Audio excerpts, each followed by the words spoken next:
What happened to my college fund? I asked, staring at the envelope in my hand. It was just a routine day until the bank statement with the red, urgent stamp landed in my mailbox. I sliced it open with the kitchen knife, my hands shaky, my breath held like I was bracing for a punch. The paper unfolded in my hands and there it was. $200,000 gone. Transferred out of the account that was supposed to pay for my tuition. I stared at the statement, willing it to make sense. My parents had promised that money was set aside for my education. They told me not to worry, that it was all taken care of. Now it was gone. Transferred, and the line read the name I never expected to see. Transfer to Nathan Carter. My brother. I blinked, the name blurred in front of my eyes. Nathan's name on the line where mine should have been. Everything tilted, like the ground had shifted beneath my feet. I put the paper down, then picked it up again, as if reading it again might change the numbers. It didn't. Every last cent gone. Nathan, the golden boy, the one who's never had to work for anything, with his string of bad investments and dreams that never quite panned out. I could hear my parents' voices echoing in my mind. Nathan needs it more. He's going through a tough time.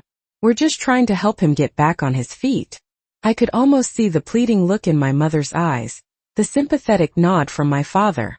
I gripped the edge of the counter, my knuckles white. The kitchen clock ticked on the wall, each second loud.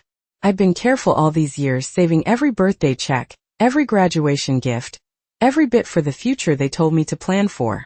And now it's all gone, given away without a word. The betrayal sat heavy in my chest, a cold weight pressing down as I stared at the transfer line again. Transfer to Nathan Carter, the bank statement read, clear as day. My stomach twisted. I could already hear the excuses they'll give, the justifications they'll spin. He needed it more, Sophie. You understand, don't you? The words echoed in my head even before they'd been spoken. The edge of the paper crinkled in my grasp as I read it again. $200,000. Gone. My college fund, my future, handed over to my brother without a second thought. The urgency of the word stamped on the envelope now felt like a cruel joke. Urgent because everything I had been promised was gone in the blink of an eye. I sank into a chair, the bank statement clutched in my hand, the numbers burned into my mind. Everything I had built for my future, everything I had believed was safe, has just disappeared, siphoned away behind my back. And all I can see is Nathan's name staring back at me from the paper. Transfer to Nathan Carter. I sat in silence, the weight of the bank statement still pressing against my chest, like it was glued there. The kitchen around me felt distant, the ticking clock no longer marking the time but rather amplifying the deafening quiet.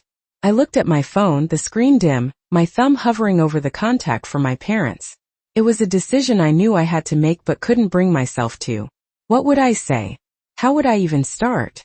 After everything that had just happened, I couldn't bring myself to believe they had done this. I wasn't ready to confront them, not yet.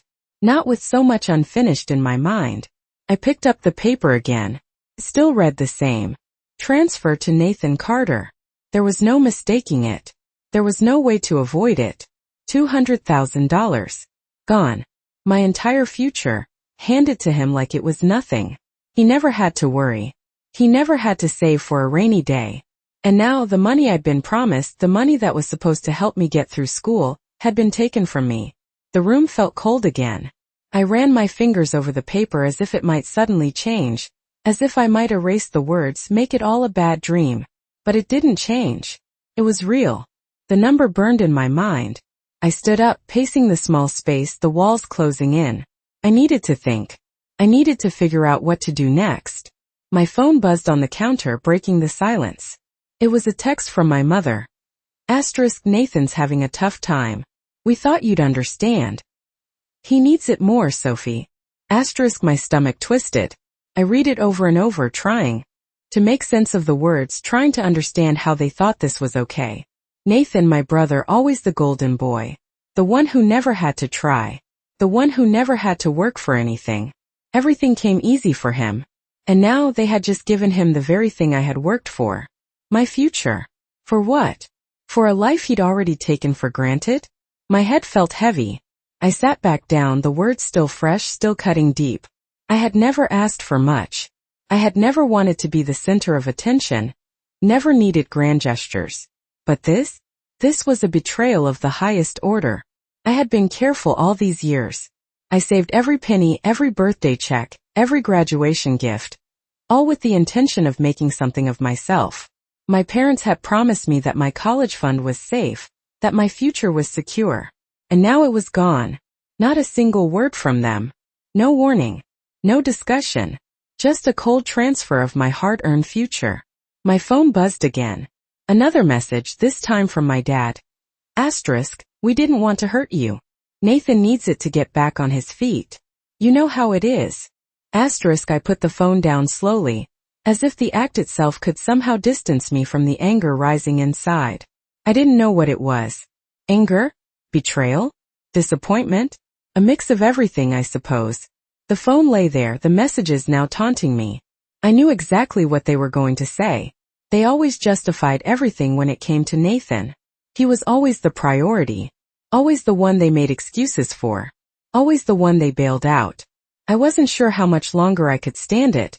It wasn't just about the money. It was the principle. It was the fact that they had stolen my future without even blinking. I stood up again, this time walking towards the living room. I needed to be away from the kitchen. I needed a different space, a clearer head. I had always been the one they relied on. I had been the one to take care of everything, to pick up the slack, to be the responsible one. And yet, here I was, the one left empty-handed. The one left out. I took a deep breath as I sat down on the couch. The weight of the situation was unbearable. How had it come to this? How had my family, the people who were supposed to love and support me, decided that my future wasn't as important as my brother's struggles? I didn't want to be angry. I didn't want to hate them. But it was hard not to. It was hard not to feel completely betrayed. I ran my hand through my hair, the frustration mounting. I had spent years dreaming of what my future would be like, and now all of it was slipping away. I was left holding nothing but the cold, hard truth. My brother's name on a piece of paper. It didn't make sense. I wanted to call them. I wanted to scream at them. Ask them why, ask them how they could do this. But I couldn't. Not yet. The storm inside me was too raw, too fresh. Instead, I stared at the paper in my hands again, the truth of the situation starting to settle in. It was real. The money was gone. And now I had to find a way to fix it. I could feel it in my chest as I sat in the living room, trying to make sense of everything that had just happened. The messages from my parents kept replaying in my mind, over and over again like a broken record. Nathan needs it more, Sophie. You know how it is. It had always been this way. Nathan was always the one who needed something. He was always the one they bent over backward for, the one they justified their decisions for, no matter how many times he let them down. It wasn't new. It wasn't a one-time thing. It was a pattern, something I had seen my whole life. Every time something went wrong for Nathan, they were there to pick up the pieces, to make excuses, to give him everything he wanted. And me? I was the one who had to do everything on my own. I had always been the responsible one. The one who worked for what I had, the one who never asked for anything. But somehow that was never enough. My future, my dreams, my hard work, none of it mattered. What mattered was making sure Nathan was okay, even if it meant taking from me. I couldn't help but think back to all the times this had happened before. All the little things, the small moments where I had been overlooked, ignored, or pushed aside. It wasn't just about the money. It was about everything. It was about the fact that no matter how hard I worked, no matter how much I gave, it was never enough to get the same love and attention that Nathan always seemed to receive without effort. I thought back to when I was younger, how I always did what I was told. I saved my allowance, did my chores, kept my grades up, and did everything I could to be the good daughter. But Nathan, he never had to do anything. He got everything handed to him on a silver platter. And when things went wrong, they'd tell me it wasn't his fault. It was always something else, something or someone else to blame. But not once did they ever say it was his fault. I sat there, staring at the paper in my hands, and felt the anger bubbling up inside me. It wasn't just about the money. It was about how they had always treated him like he was the only one who mattered. Like his struggles were more important than mine. Like everything I had worked for didn't matter as long as he was okay. I stood up, pacing the room, trying to calm myself down. I couldn't just let this go. I couldn't let them get away with this. I had worked too hard, sacrificed too much to just let them take everything I had planned for. I had to do something. I needed to confront them, but I wasn't sure how. How could I make them see what they had done? How could I make them understand that this wasn't just about money? It was about respect. It was about fairness. I walked over to the window, looking outside, watching the world move on like everything was normal. But for me, nothing was normal anymore. I couldn't just forget what had happened. I couldn't just pretend like it was all okay. I wasn't going to let them sweep this under the rug like they always did. They thought I would just accept it, that I would just let it go, but I couldn't. Not this time. Not anymore. The thought of confronting them made my stomach turn. I could already hear the excuses they'd make, the justifications. He needed it more, Sophie. You understand, don't you? It was the same thing they always said. It was always Nathan who needed more, always Nathan who was the priority. And I was just supposed to be okay with that? No, I couldn't. I wasn't going to sit back and watch them do this to me again. I had spent my entire life doing everything right, doing everything they told me to do, and still it was never enough. I deserved more than this. I deserved to have my future, my plans, my hard work respected. I had to make them see that. I had to make them understand the pain they had caused me. It wasn't just about the money. It was about the years of being treated like I didn't matter. The years of watching Nathan get everything he wanted while I was left to figure things out on my own. I had been patient. I had been understanding. But now I was done. I wasn't going to let them take anything else from me. I had earned this. I had worked for it. And I wasn't going to let Nathan or anyone else take it away. I picked up my phone again, this time dialing my lawyer's number. I didn't know exactly what I was going to say, but I knew I needed help. I needed someone who could help me figure out how to get my money back. I needed someone who would fight for me. As the phone rang, I felt a sense of calm wash over me. This wasn't over. Not by a long shot. I had a plan now. I had something to fight for. And I wasn't going to stop until I had what was rightfully mine. I stood in front of the mirror, staring at my reflection as if I could find some answer in my own eyes. It had been days since I found out about the transfer. Days since the bank statement first shattered everything I thought I knew. My parents hadn't reached out to apologize, hadn't even tried to explain themselves. And I still hadn't said a word to them. It was like a heavy stone was lodged in my chest, blocking the words I wanted to say. Every time I tried to pick up the phone to confront them, I froze. I wasn't ready. Not yet. I had spent my entire life trying to be the good daughter, the responsible one, the one who always followed the rules, the one who never asked for too much. But it never seemed to be enough. And now, after everything, I had to come to terms with the fact that my parents had always treated Nathan differently.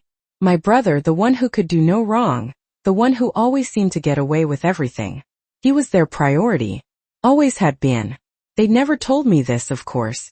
They didn't have to. Their actions spoke louder than any words ever could. Nathan had always been the golden child. The one they helped when he needed it, the one they forgave when he messed up, the one they bailed out when things went wrong. And me? I was the one left to handle everything on my own. Every time I needed help, I was expected to figure it out myself. They had always justified it, told me I was strong enough to handle things. But now? Now I was left holding the pieces of my broken future. My college fund, the one I had worked so hard to build, had been taken from me. Without a second thought. Without a single word from them. I wasn't just angry at Nathan. I wasn't even angry at the money. I was angry at the fact that I had been left out. That my efforts, my hard work, my entire future had been tossed aside like it didn't matter. It wasn't just about the money. It was about respect. It was about the years I had spent trying to prove myself, trying to do the right thing, only to be overlooked in favor of my brother. The realization hit me harder than I expected. I had always been the one to hold everything together, the one who made sure everything was in place. But when it came time for me to need something, when it came time for me to take a step forward in life, there was no support. No backup. Just silence. I had always been there for them. I had always been the reliable one, the dependable one. But now when I needed them most, they had turned their backs. And Nathan, he just kept getting everything handed to him. I couldn't stand it anymore. I couldn't stand the way they treated me, the way they treated him. I wasn't going to sit quietly and let this go. I wasn't going to let them take my future away from me. I had worked too hard for it. I had sacrificed too much. This wasn't just about a college fund. This was about years of feeling like I didn't matter. I grabbed my phone again, feeling the anger rising inside of me. It was time. I couldn't wait any longer. I needed to take control. I needed to take back what was mine. I called the lawyer's office. I needed to know what my options were, how I could fight back. This wasn't going to be easy, but I wasn't going to let them get away with this. I didn't know exactly what the next step was, but I knew I couldn't keep living like this. I couldn't keep pretending like everything was fine when it wasn't. I had to do something. I hung up the phone, taking a deep breath as I realized this was it. This was the moment when I had to take a stand. I wasn't going to let them take everything from me anymore. I wasn't going to let Nathan get away with it. I wasn't going to let them tear me down. I had spent too many years trying to be the person they wanted me to be. Now it was time to be the person I needed to be. I couldn't keep carrying their weight. I couldn't keep putting myself last. I had to fight for myself now. I didn't expect it to happen this way. I thought that by taking legal action, I would finally be able to stand up for myself. But as I sat in the lawyer's office, everything felt like it was happening too fast. The sterile scent of the office, the cold, polished wood of the desk, none of it made me feel better. The lawyer, Diane, was sharp, professional, and had already started going over the details. But the more she spoke, the more I realized that this wasn't going to be as easy as I'd hoped. There were no quick fixes, no simple solutions to undo what had been done. My parents had already made their decision, and the money that should have been mine was long gone. But that didn't mean I had to give up. I wasn't going to back down. Diane explained that I could file for legal action, but the process was going to be long and drawn out. It wasn't going to be easy, and it wasn't going to be fast. It felt like every word she said was a reminder of just how far my parents had gone, how deep their betrayal ran. It's going to take time to gather the right evidence, Diane said, her voice calm but firm. Asterisk, you'll need to prove that this was an intentional act. You'll need to show that they didn't just make a mistake, but rather acted in a way that was meant to benefit your brother at your expense. Asterisk, I felt the weight of her words settle in my chest. It wasn't just about the money. It wasn't just about the $200,000 that had been transferred to Nathan. It was about everything they had taken from me. All those years of trying to be the perfect daughter, of doing everything right, of making sure I was the one they could count on, only to have it all thrown away because my brother needed it more. I could feel my hands trembling, but I tried to steady myself. This was the moment when I had to decide whether I was going to let it go, or whether I was going to fight. The thought of fighting scared me. I didn't want to tear my family apart. I didn't want to be the one who caused a rift between us. But I also couldn't stand the idea of living the rest of my life like this. Pushed aside, overlooked, and treated like I didn't matter. I didn't deserve that. I deserved better. I deserved to be treated with the same respect as my brother. The conversation with Diane continued, and as I listened, I started to realize that this wasn't just about reclaiming the money. It was about reclaiming my life. It was about finally standing up for myself and not letting anyone else decide my worth. Diane gave me some forms to fill out, some documents to gather, and promised to help me take the first steps toward legal action. It wasn't much, but it was enough. Enough to start the process. Enough to show my parents that I wasn't going to let this slide. As I left the office, I felt a strange mix of emotions. Part of me was still scared, still unsure of what was coming next. But another part of me was relieved. Relieved that I had finally taken control of my future. That I wasn't just going to sit back and let things happen to me anymore. The drive home was quiet. I barely noticed the streets or the houses as I passed by. My mind was too busy turning over everything I had just heard, thinking about what I had to do next. I knew it wasn't going to be easy. I knew the road ahead would be long and full of obstacles. But I also knew I couldn't let my parents win. I couldn't let them continue to get away with this. The money was gone, but I wasn't going to let them take my dignity too. I wasn't going to let them keep treating me like I didn't matter. By the time I pulled into my driveway, I felt a sense of determination rising inside me. This wasn't over. Not by a long shot. This was just the beginning. I woke up the next morning with a strange sense of clarity. The previous day's chaos, the lawyer's office, the forms, the drive home, had all melted into something concrete, something I could act on. For the first time in days, I felt like I had control again. It was as if the weight on my chest had lightened just a little bit. But the relief didn't last long. The moment I stepped into the kitchen, the reality hit me again. The house was quiet, too quiet. My parents were nowhere to be found, but I knew they were around. They always were. As I made my coffee, the silence seemed louder, like it was pressing in from all sides. I had spent years tiptoeing around this family, keeping the peace, doing everything I was supposed to do. But now I wasn't going to pretend anymore. I wasn't going to keep swallowing my feelings to protect everyone else. They had taken everything from me, and I wasn't going to let them get away with it. The anger from the night before was still there, simmering beneath the surface. I could still feel the heat of it, but now it was more controlled, more focused. I wasn't angry just for the money. I was angry because I had spent my whole life putting my needs aside for them. I had always been the good daughter, the responsible one, the one they could count on. And what did I get in return? A future that was ripped away from me with no explanation, no apology. And Nathan? He just kept getting everything handed to him. I could feel my grip tightening on the coffee mug as I thought about it. The pattern had always been there, hadn't it? Nathan would screw up and then they'd make it better for him. He would be the one they bailed out, the one they gave their attention to. Meanwhile, I was the one who always had to figure things out on my own. My phone buzzed on the counter, pulling me from my thoughts. It was a message from Jennifer, my old college roommate.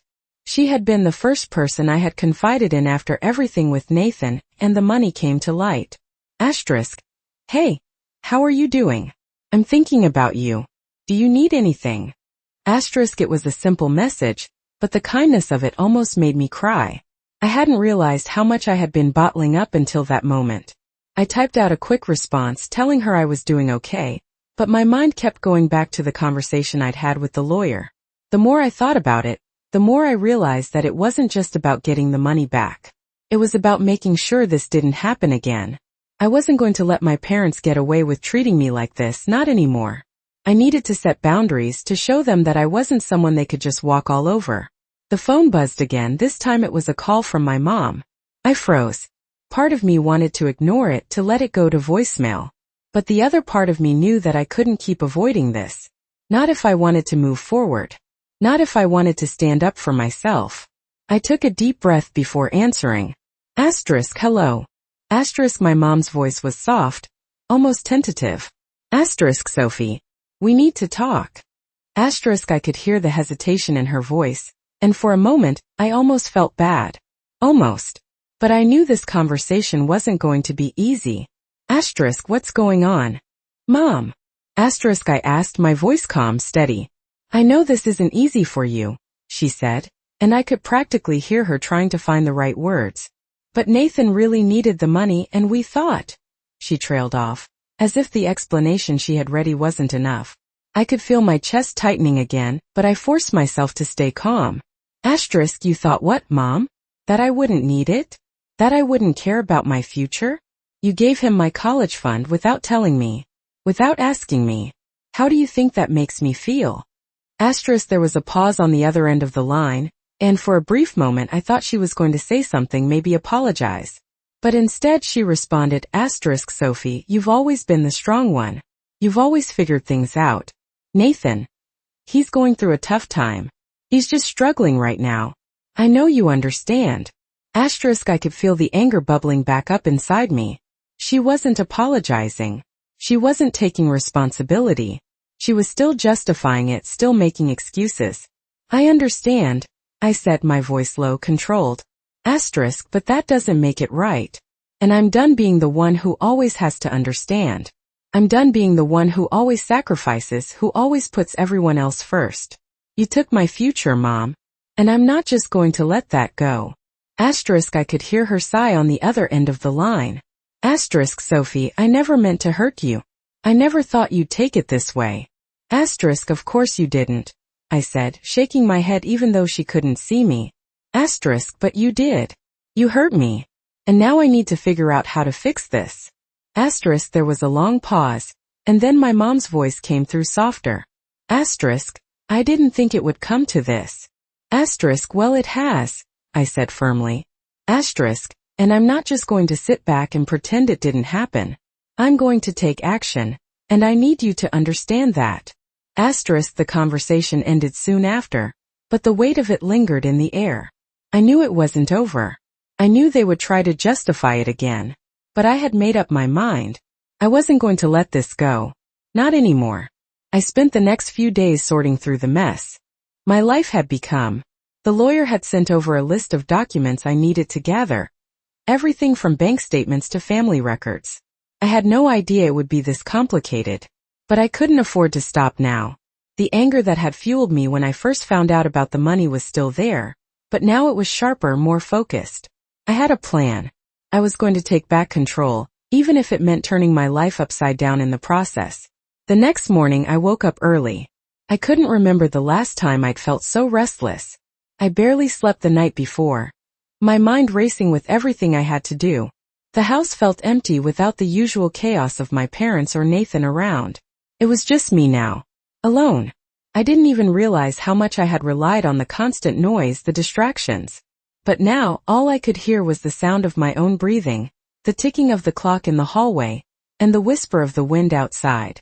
I sat at the kitchen table, staring at the documents in front of me. My heart was heavy. This was no longer just about the money. It was about something deeper. Something that had been eating away at me for years. The betrayal wasn't just about what my parents did with the money. It was about all the times I had been overlooked, all the times I had been made to feel like I wasn't enough. I had always been the good daughter, the responsible one, the one who always did what was asked of her. But somehow that had never been enough. I ran my hand over the pile of papers, the weight of them pulling me back into the reality of everything I had to face. This wasn't just a fight for money. This was about claiming what was mine. This was about my future, about my right to be treated with respect. But the longer I sat there, the more I felt the walls closing in around me.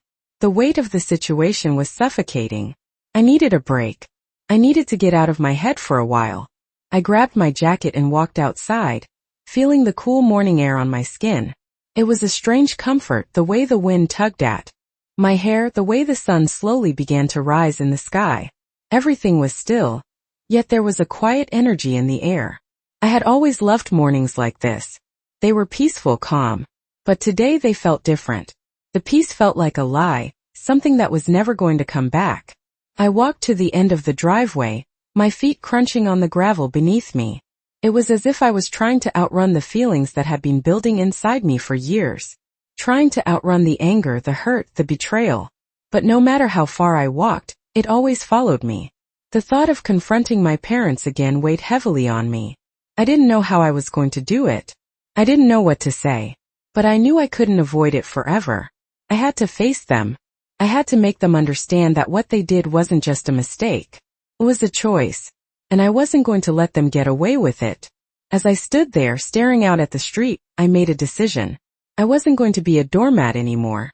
I wasn't going to sit back and let them decide my future for me. I had worked too hard for that. And I deserved better. I was going to take control no matter what. I walked back inside, my mind made up. It was time to gather the evidence I needed. It was time to take the next step. I had already spent too long trying to play by their rules, trying to fit into the mold they had created for me. But I didn't belong in that mold anymore. I wasn't going to be the dutiful daughter who just went along with whatever they wanted. I was going to fight for what was mine. I sat down at the kitchen table again, picking up the papers and sorting through them. Each document felt heavier than the last, the weight of everything I had lost pressing down on me. But as I read through the information, I started to see it. The cracks. The loopholes. The ways I could fight back. It wasn't going to be easy, but I had to do it. I had to make them see me. Not as the one who always gave, always sacrificed, always did what was asked of her, but as someone who had the right to fight for herself. I wasn't going to be invisible anymore. I could feel the weight of the silence in the house as I walked back inside. It was different now, the air charged with a tension I couldn't ignore. The anger that had simmered inside me for days had settled into something colder, more calculated. I wasn't just angry anymore, I was ready to act. The phone call with my mother had left me unsettled, but it also gave me something. Gave me clarity. I had always been the one to make excuses for them. I had always understood their side, tried to see things from their perspective. But this time there was no excusing their actions. There was no justification for what they had done. I wasn't going to let them hide behind their excuses any longer. I had been patient. I had been silent. But the truth was that silence had only ever worked in their favor. It was time to change that. I knew it wasn't going to be easy confronting them, making them face what they had done. But I was done being the person who always held everything together, the one who kept quiet to keep the peace. I wasn't going to keep doing that anymore. The truth had to come out. The weight of my decision pressed on me as I sat at the kitchen table, staring at the stack of papers in front of me. I could feel the gravity of it all. The legal documents, the bank statements, the evidence, it all pointed in one direction. It was time to make my move. I wasn't just fighting for the money anymore. I was fighting for myself. I was fighting for my future. For my right to be treated with the respect I deserved. I could almost hear my parents' voices in my head, telling me it wasn't worth the fight, that I should just let it go. But I knew that if I did that, I would be letting them win. I would be letting them continue to walk all over me, to make decisions for me, to take what was rightfully mine without any regard for how it affected me. I wasn't going to let that happen. I had worked too hard. I had fought for everything I had, and I wasn't about to give it up now. I knew I had to take control. I had to stand up for myself, even if it meant standing alone. I took a deep breath and picked up the phone, dialing my lawyer's number. It was time to take the next step. The next step in making them see that I wasn't someone they could just push aside. I wasn't someone they could just ignore. I was done being invisible. The phone rang once, then twice, and finally Diane picked up. Her voice was calm, professional, just like I remembered. Asterisk, Sophie, how are you holding up? Asterisk, I'm ready to move forward. I said, my voice steady, the words coming out more confidently than I felt. Asterisk, I've gathered everything. I'm ready to take action. Asterisk, there was a pause on the other end of the line.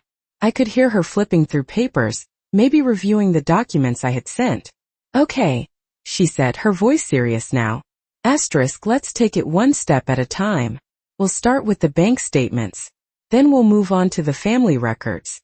We have to build a solid case. Asterisk, I nodded, even though she couldn't see me. This was it. I was finally taking control. I was finally doing something. I want to make them understand, I said, my voice a little softer now but still firm. Asterisk, I want them to know that I won't just let this slide. I won't just let them take everything from me without facing the consequences. Asterisk, Diane's voice was reassuring.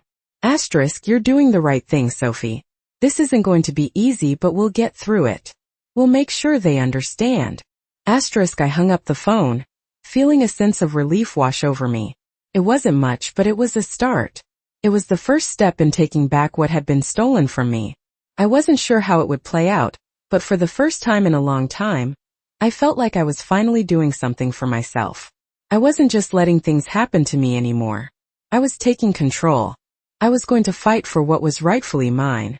The rest of the day passed in a blur as I gathered the documents and made copies of everything I needed. I spent hours poring over bank statements, sifting through records, making sure I had every piece of evidence I could find.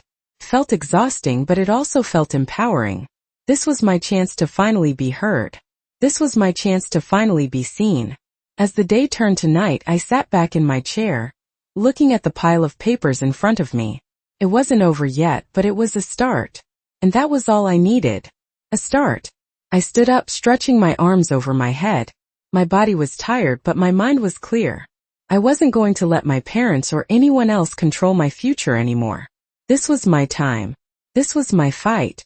I sat at the kitchen table, staring at the pile of documents in front of me. The papers seemed to grow heavier with each passing minute, the weight of what I was about to do pressing down on my shoulders. I had gathered everything. The bank statements, the legal records, the emails and texts from my parents, all of it laid out in front of me like pieces of a puzzle that I had spent years trying to put together. But now I wasn't just going to sit back and hope things worked out. I had a plan. I had already called my lawyer, and we had set up a meeting for the following week. I knew it was going to be a long process. Legal battles were never quick, especially when it came to family, and the last thing I wanted was to drag this out. But I also knew I couldn't let this slide. Not this time. I couldn't let them get away with taking everything from me.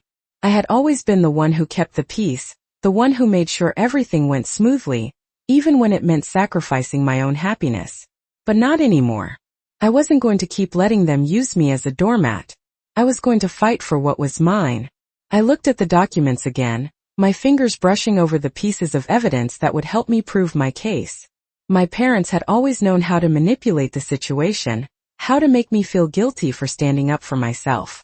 They had done it before and I had let them get away with it. But not this time. This time I was going to make them understand. The realization hit me hard. I wasn't just fighting for the money. I was fighting for my own sense of self-worth, for my dignity. I wasn't going to let them continue to treat me like I didn't matter. I wasn't going to keep letting them decide what was best for me. I had spent my whole life trying to be what they wanted me to be, trying to live up to their expectations. And for what? To have them take everything I had worked for, everything I had sacrificed without even batting an eye. No, I wasn't going to let that happen. The thought of confronting them made my stomach churn. The fear of what they might say, the fear of their disappointment, it was all too much. But the fear was fading slowly but surely. The more I looked at the evidence, the more I realized that I had the right to stand up for myself. I had the right to fight back. I wasn't just some passive observer in my own life. I wasn't just going to let them dictate my future any longer. I grabbed my phone and called Diane. I needed her to know I was ready to move forward. I needed to make sure I had all my ducks in a row. "Hi, Sophie." Diane's voice came through, calm and professional as always. Asterisk, how's everything going? Asterisk, I'm ready, I said, my voice steady, though I could feel the tension in my chest. Asterisk, I have everything I need. The evidence, the papers. I'm ready to take the next step. Asterisk, there was a pause on the other end of the line. I could hear her shuffling papers, probably reviewing the documents I'd sent her. Good, she said after a moment. Asterisk, we're moving forward then. Let's schedule a meeting. I want to go over the next steps, and I want to make sure we're ready to present this case properly. Asterisk, okay, I replied, feeling a sense of relief wash over me. I wasn't alone in this. I had someone on my side, someone who was going to help me fight for what I deserved. We'll get it done, Diane said, and her words gave me the courage I needed. I hung up the phone and leaned back in my chair. The next steps were already in motion. The ball was rolling. It wasn't going to be easy, and it wasn't going to be quick. But I was finally doing something for myself. For the first time in years, I was taking control of my own life. I wasn't going to sit back and let my parents take everything from me anymore. I wasn't going to keep pretending like I didn't matter. I was going to make them see me. I was going to make them understand that I wasn't just the responsible daughter, the one who always did what was asked of her. I was someone who deserved to be treated with respect.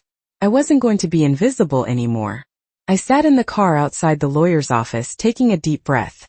My palms were clammy, my mind racing with everything that was about to happen. It was time. After weeks of preparing, of gathering every bit of evidence, I was finally about to sit down and lay out the case. I had spent so long in the shadows hiding my feelings, keeping everything to myself. But not anymore. Today I was taking control. Today I was going to make them see me. The office building loomed ahead, sterile and intimidating, but I wasn't backing down. I had a plan and I wasn't going to let fear stand in my way.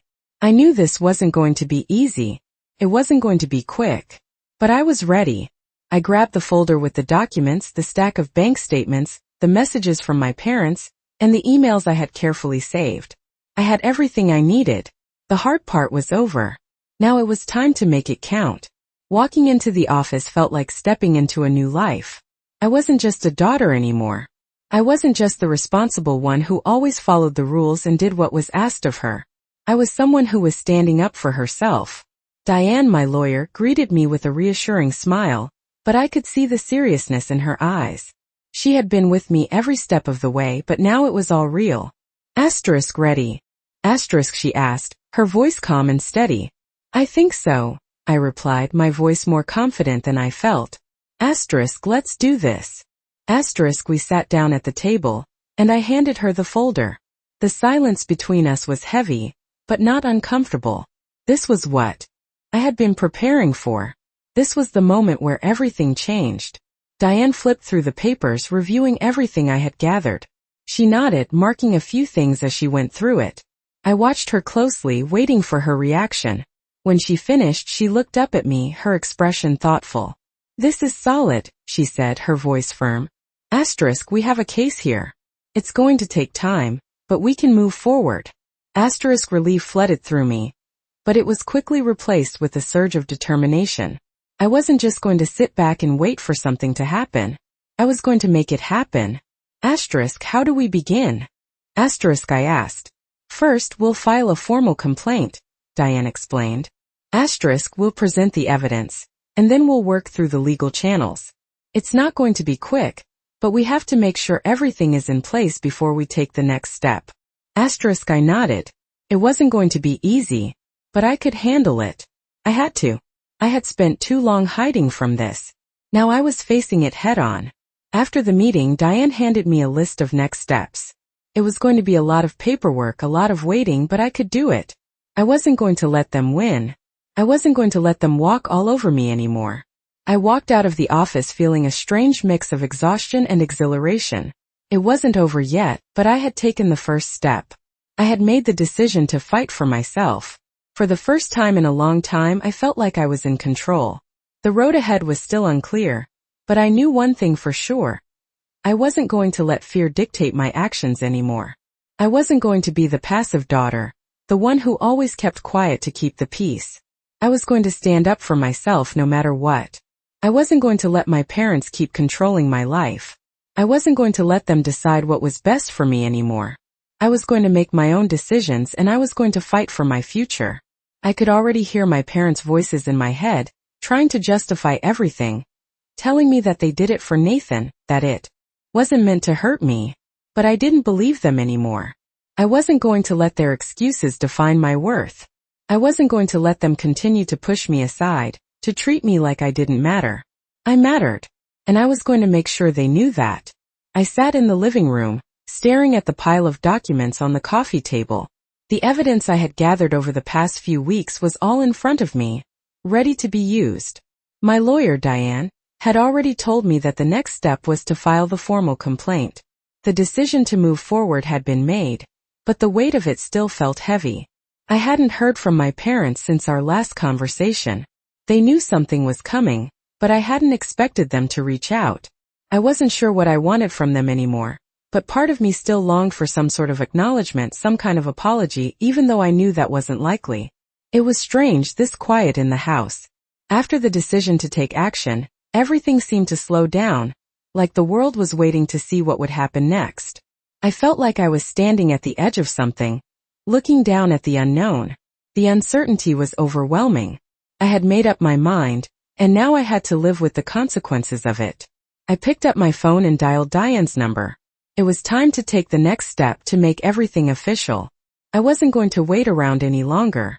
"Hi, Sophie," Diane answered, her voice as steady as always. Asterisk, how's everything going? Asterisk, I'm ready, I said, my voice more certain than I had ever felt before. Asterisk, I want to file the complaint. I'm ready to move forward. Asterisk, there was a pause on the other end of the line. I could hear her shuffling papers. I knew she was reviewing the documents. All right, she said finally, her tone calm and confident. Asterisk, we'll get started right away. I'll draft the complaint and send it to you for review. Once you sign it, we'll file it with the court. It's going to take some time, but this is the right step. Asterisk, I felt a mix of emotions, nervousness, relief, and determination.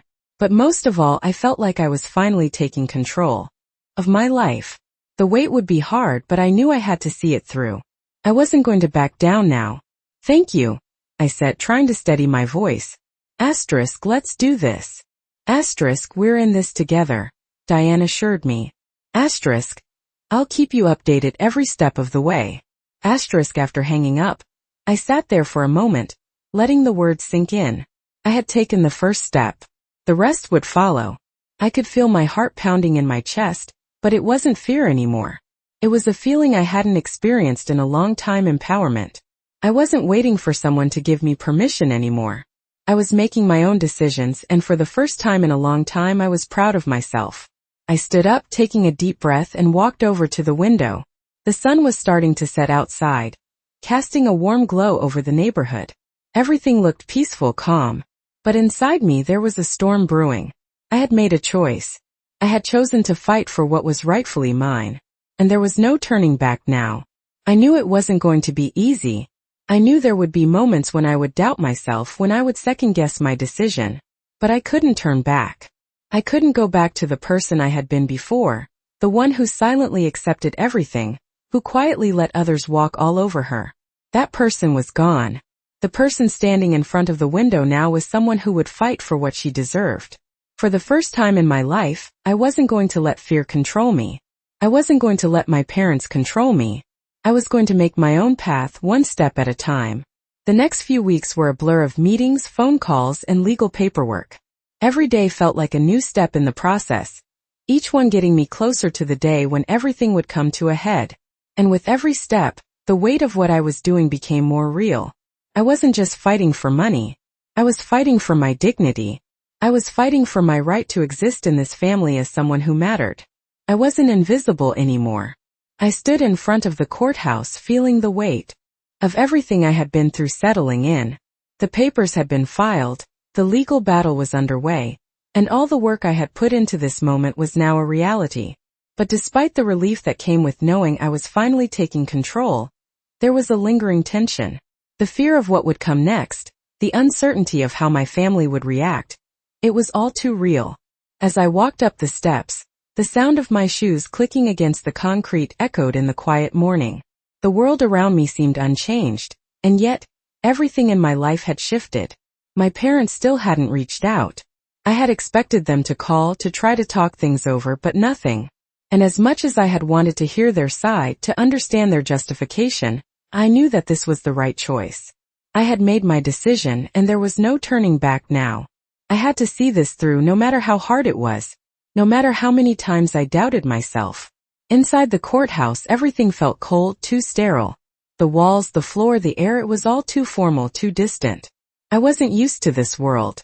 I wasn't used to the legal system, the jargon, the procedures. But I was learning. And I wasn't going to stop. I was here to reclaim what was mine, to make sure my voice was heard. I sat in the waiting area, flipping through the papers once again. Every detail felt like it was burning into my memory. Every number, every email, every text. It was all part of my story now, a story I was going to tell. I wasn't just a daughter anymore. I wasn't just someone who had to stay quiet to keep the peace. I was someone who was standing up for herself, who was making sure that my future, my life, would not be decided by anyone but me. A voice called my name, pulling me out of my thoughts. It was time. I stood up, feeling a surge of adrenaline, and followed the lawyer into the courtroom. The room was intimidating, filled with people who looked like they knew exactly what they were doing. And there I was, just a woman fighting for her future, unsure of every next step. But I wasn't alone. Diane, my lawyer, was beside me, ready to guide me through the process. As we sat down, I looked across the room. I could see the other side of this battle, the side I had spent my whole life trying to avoid. My parents' lawyer was sitting there, cool and composed, ready to do whatever it took to protect their interests. It was like I wasn't even in the same room as them, but I knew I had to be strong. I couldn't let them intimidate me. I had already taken the first step. I had already stood up to them. And now I was here to make sure they knew exactly what I had lost. The hearing began, and as the lawyer spoke, I couldn't help but think about how different everything was now. The words they were using, the phrases they were repeating, it was all so clinical, so cold. But beneath it all there was a story. My story. The story of a daughter who had been left behind, ignored, taken for granted. The story of a woman who had been pushed aside for too long. And now I was telling that story. As the hearing continued, I felt a growing sense of power. I wasn't just here to fight for the money. I wasn't here to make them feel bad. I was here to reclaim my dignity, to make sure that my life, my decisions would no longer be dictated by them. The hearing ended with no immediate resolution, but it didn't matter. I had done what I came here to do. I had made them listen. As we walked out of the courthouse, I could feel the weight lifting off me. It wasn't over yet, but I had taken the first step in reclaiming what was mine. The road ahead was still uncertain, but I knew one thing for sure. I was done being silent. I was done letting my parents make decisions for me. I was done being invisible. I had a future ahead of me, and it was mine to decide.